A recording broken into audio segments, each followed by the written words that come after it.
Alors mes amis, bienvenue dans une nouvelle vidéo de mise à jour sur les crypto-monnaies.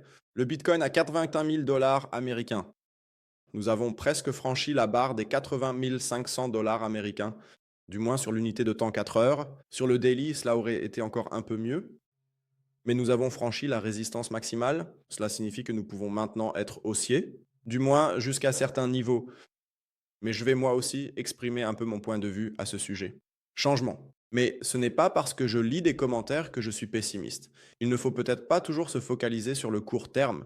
Quiconque connaît les vidéos ou qui est impliqué dans l'analyse boursière ou dans le groupe sait que j'ai une perspective à moyen terme et cela ne changera pas. Je reste globalement baissier sur tout ce sujet. Néanmoins, il ne faut tout simplement pas perdre de vue le court terme, ce qui se passe actuellement dans le monde avec le détroit d'Ormuz, la pénurie d'engrais, et je ne sais quoi d'autre, la hausse des prix, ce sont tous des facteurs à ne pas sous-estimer. Néanmoins, comme je l'ai dit, à court terme, nous avons maintenant clairement l'option d'aller beaucoup plus haut. Mais cela ne change rien à mon sentiment. À moyen terme, tôt ou tard, il faudra que ça explose, et alors ce sera encore nettement plus bas. Et comme je l'ai dit, nous avons atteint 4 des 6 zones d'achat plancher sur le Bitcoin. Personne n'en parle. Tout le monde ne parle que, et désolé de le dire comme ça, mais tout le monde ne parle que de ça, si baissier, mais le fait que nous ayons Bitcoin, nous avons atteint 4 des 6 zones d'achat. Nous avons atteint les zones d'achat d'Ethereum, Solana, XRP, toutes les analyses d'actions, personne n'en parle. Vous ne voyez toujours que le grand, enfin certains d'entre vous, quelques personnes à qui je m'adresse ici, ne voient toujours qu'une certaine image. Oh, il est tellement baissier et il ne veut pas de bull run. Et pour ce que ça me fait, donnez-lui son bull run, mais ce n'est pas de ça qu'il s'agit ici. Ce n'est pas une question de fais un vœu, mais il s'agit aussi un peu de la réalité, et celle-ci est tout simplement différente à l'échelle mondiale. Mais peu importe, on va regarder tout ça maintenant, que le Bitcoin aille demain à 130 000 dollars américains ou pas. Ah non, j'ai lu qu'il devait atteindre 130 000 dollars américains d'ici août. On va maintenant tout regarder tranquillement. Pour l'instant, on n'a que les 81 000 dollars américains, et sinon, on a pas mal de choses à discuter.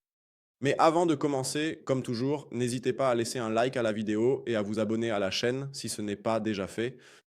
Et bien sûr, rejoignez aussi volontiers le groupe gratuit de discussion et de signaux sur Telegram. Rejoignez si vous avez envie de pas pour les dates, les actualités et les signaux, n'hésitez pas à rejoindre. Vous trouverez le lien gratuitement en bas dans la description de la vidéo. Et si vous cherchez aussi une plateforme où vous pouvez tout trader, que ce soit des actions, des cryptos ou du forex, vous pouvez également tout faire chez mon partenaire sur l'exchange SpringX. Le lien se trouve également en bas dans la description de la vidéo. Il suffit de s'inscrire. Vous bénéficierez assurément d'une réduction de quelques pourcents sur les frais et comme je l'ai dit, vous pouvez échanger tout ce que vous voulez. Donc, entrons. Le Bitcoin se situe actuellement autour de 81 000 dollars. Nous allons tout de suite activer notre indicateur pour que vous puissiez voir où je voulais en venir. Cependant, il faut considérer ici l'échelle de temps journalière, car c'est là que la moyenne mobile exponentielle à 800 périodes est la mieux visible. Cette ligne violette était en fait notre support ici la dernière fois et c'était le 21. Novembre 2025, notre creux à 81 000 dollars.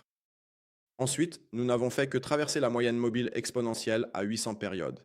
Et c'est la première fois que nous la retestons ici. Est-ce déjà une cassure définitive?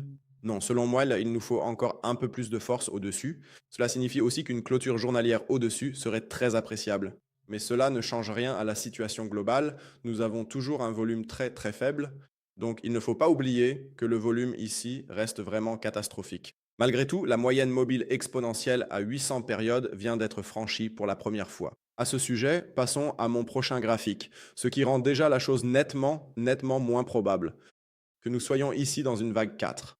Cela signifie que ce comptage en 5 vagues devient, je dirais, caduque si nous continuons à monter nettement au-dessus. Pour l'instant, c'est encore correct, car ici aussi, de l'autre côté, il ne s'agissait que d'une mèche. Une vague 4 peut aussi entrer dans une vague 1, ou plutôt atteindre le plus bas d'une vague 1, si ce n'est que la mèche qui le fait. Donc, il y a une certaine marge de manœuvre. Sinon, je commence aussi à pencher de plus en plus de ce côté-là. À moins qu'il ne se passe quelque chose de grave. Nous avons déjà vu hier à nouveau les conséquences. En Iran, ou plutôt l'Iran a, oui, je vais dire, visé plusieurs cibles au Moyen-Orient. Que ce soit les Émirats arabes unis, à Fujairah, il y a de nouveau une raffinerie de pétrole, ou oui, je crois que c'était une raffinerie de pétrole, de nouveau en feu. Ensuite, beaucoup d'autres attaques ont eu lieu Donc, vous voyez déjà, les tensions augmentent à nouveau de façon significative et il est probable qu'on s'attende à ce que dans les prochaines 24 heures, il y ait une riposte de l'Iran ou d'Israël. Pour l'instant, cela n'affecte pas les marchés. En fait, en ce moment, rien ne semble vraiment toucher les marchés. On dirait que le monde pourrait s'effondrer dehors, mais le S&P est à un niveau record. Et ce commentaire, il me reste aussi un peu en tête que quelqu'un a fait il y a quelques semaines sur Twitter. Je ne l'ai pas spécialement recherché, mais quelqu'un disait sur Twitter: les gens pourraient manger de la boue et le S&P 500 serait quand même à un niveau record.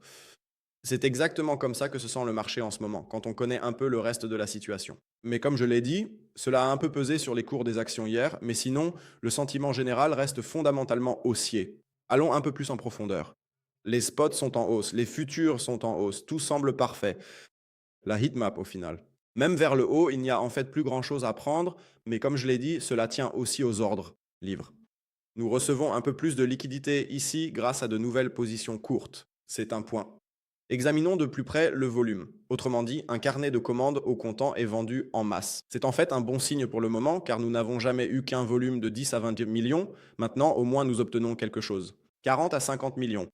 Vente au comptant, c'est un bon signe, je dois l'admettre aussi, je vous le dis franchement.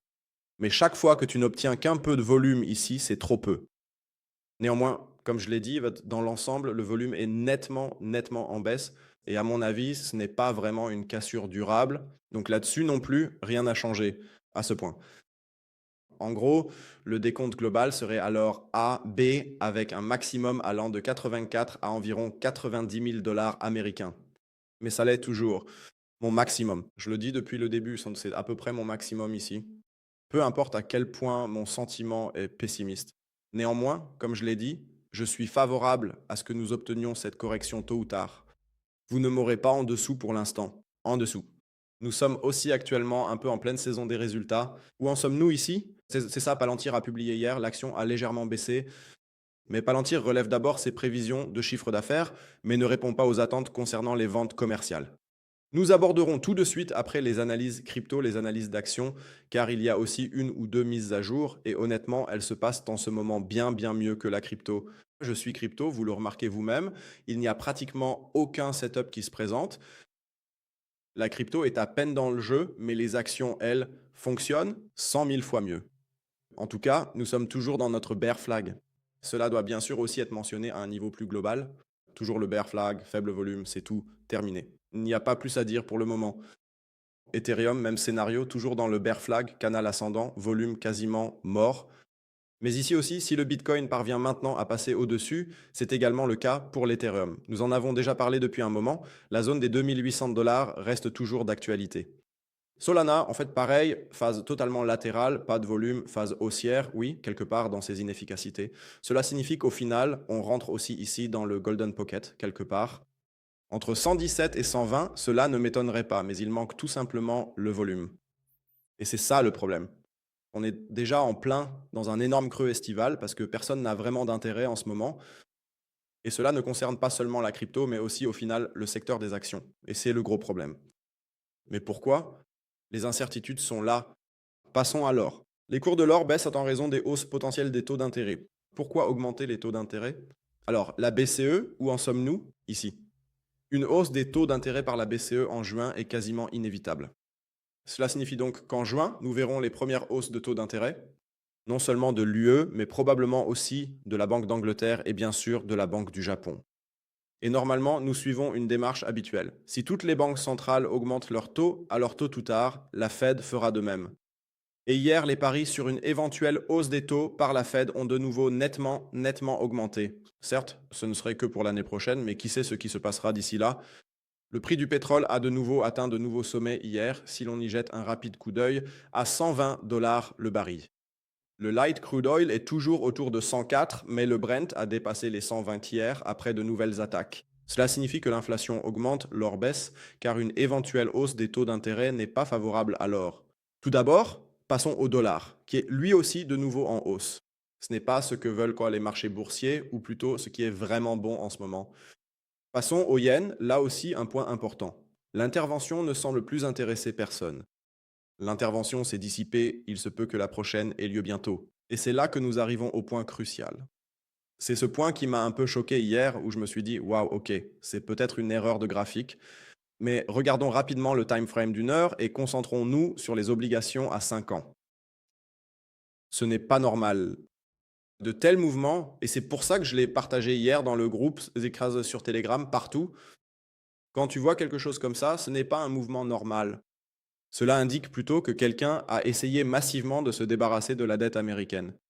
La question est qui? La Chine, le Japon, je leur ferai le plus confiance, ils en ont l'autorisation et à cause du carry trade, mais ce n'est pas un mouvement normal. On parle ici, c'était aussi visible sur le graphique en minutes, plusieurs fois sur des heures, un mouvement de 5%, ce n'est pas un mouvement normal. Et cela était aussi clairement visible sur les échéances à 2 ans, sur les unités de temps plus courtes, 20 ans, où était-ce 30 ans? 30 ans, même scénario. Et nous sommes désormais à plus de 5% sur les obligations d'État à 20 et 30 ans. Le Japon, même scénario, rien n'a changé. Toujours aussi élevé. Et c'est là que ça commence. Simplement, quand on regarde l'ensemble des liens, il y a quelque chose qui ne va pas à l'échelle mondiale.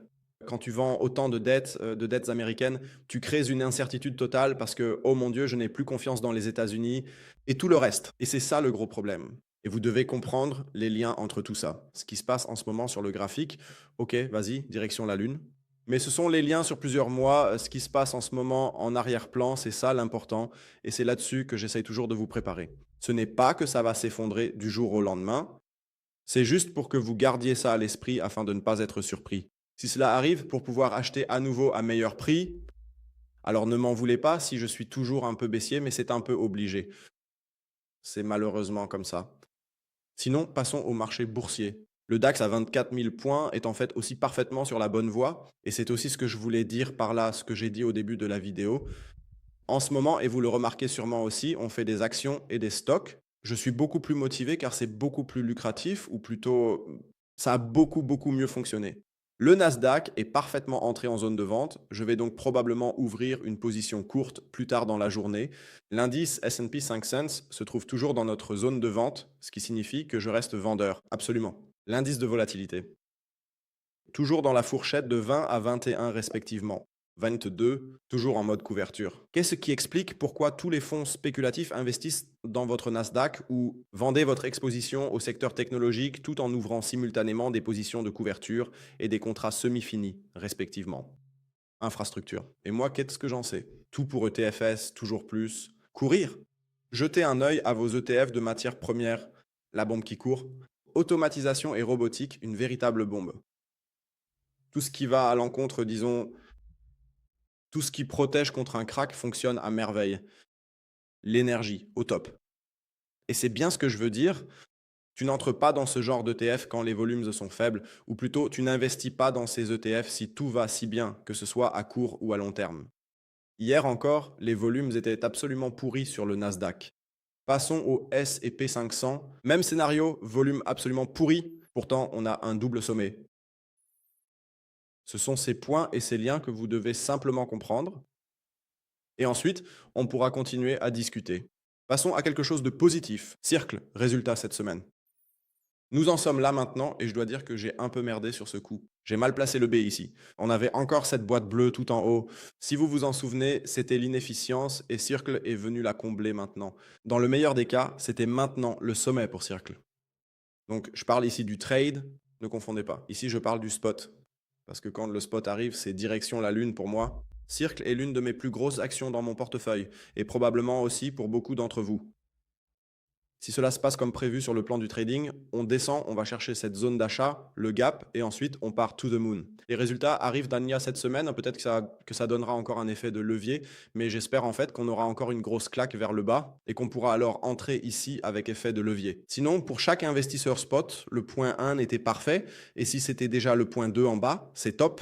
Et ensuite, c'est parti direction la lune, eh bien ça m'irait très bien. Alors, on passe à autre chose, justement, c'est ce que je voulais aussi vous montrer. Hier, j'ai vendu des parts de United Health, non, ce n'était pas ça non plus. En tout cas, je l'ai posté dans le groupe, donc je crois que c'était dans le groupe Action.